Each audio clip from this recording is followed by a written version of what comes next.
ચલો મિત્રો, આગળનો દાખલો પણ કહી શકાય ને એમસીક્યુ પણ કહી શકાય. ચલો, આ તમને ખબર પડી છે કે શું કરવાનું છે. આપણે x ની વેલ્યુ ફાઇન્ડ કરવાની છે. કઈ રીતે ફાઇન્ડ કરીશું x ની વેલ્યુ? તો જુઓ, sin² આપેલો છે, sin² θ પ્લસ cos² θ બરાબર 1 હોય તો x બરાબર ખાઈ જઈએ. તો આપણે આખું લખીશું કે sin² 3x + 30 વત્તા cos² 2x + 45 બરાબર 1 ને sin² θ વત્તા cos² θ બરાબર 1 સાથે સરખાવતા.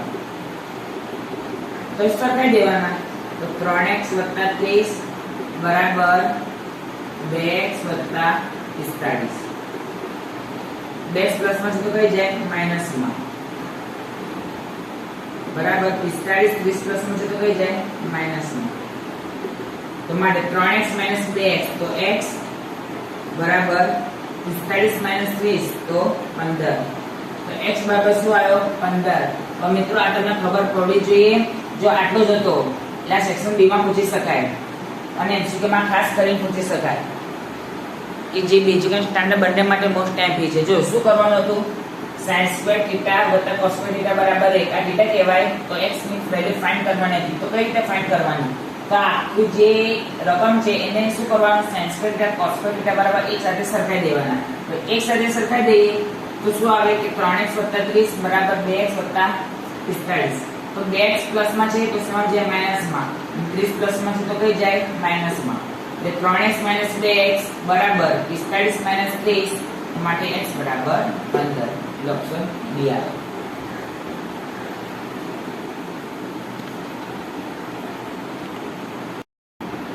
ચલો મિત્રો, હવે આ જે છે એ દાખલા ટાઈપ પણ પૂછી શકાય અને એમસીક્યુ ટાઈપ પણ પૂછી શકાય. તો જો cos² 45 - cos² 30 બરાબર x cos 45 * sin 45 તો x બરાબર ખાલી જગ્યા. એ જે બેઝિક સ્ટાન્ડર્ડ બંને માટે મોસ્ટ ટાઈમ છે એ ધ્યાન રાખજો. આપણે પહેલા શું લખીશું? રકમ લખીશું. ઈઝી છે પણ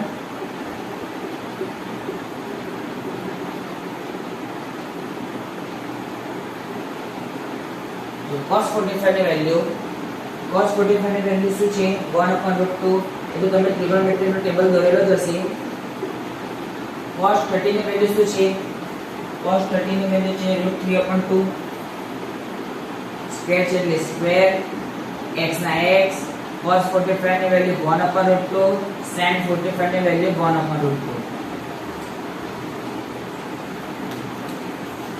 એટલે બરાબર સોરી ચલો માટે 1 નો વર્ગ 1 √2 નો વર્ગ 2 માઈનસ √3 નો વર્ગ 3 2 નો વર્ગ સોરી કરો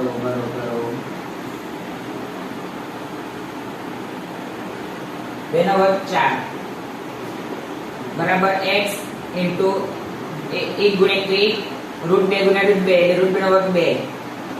ચલો તો લસા શું નીકળશે? 2 અને 4 નો લસા શું નીકળશે? જો છે જુદા જુદા છે એટલે લસા નીકળશે. તો લસા શું નીકળશે? 2 અને 4 નો લસા આપણને ભલે આવડતો હોય તો પણ આપણે કરી જ જોવાનો. ભૂલમાં પછી ખોટું ના પડી જાય. 2 દૂર 4 એટલે લસા કેટલો નીકળે? 4.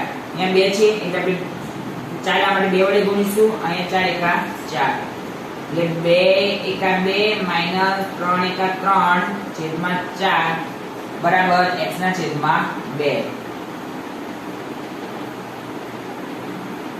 ચલો તો માટે હવે આપણે શું કરીશું?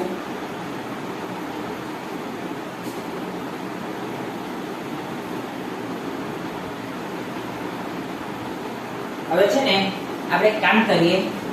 2 - 3 એટલે -1 ના છેદમાં 4 બરાબર x ના છેદમાં 2 એટલે -2 બરાબર 4x. પણ આપણે x શોધવાનું છે રાઈટ. એટલે 4x બરાબર -2 એટલે x બરાબર -2 ના છેદમાં 4 તો માટે x બરાબર -1 ના છેદમાં 2. Option C.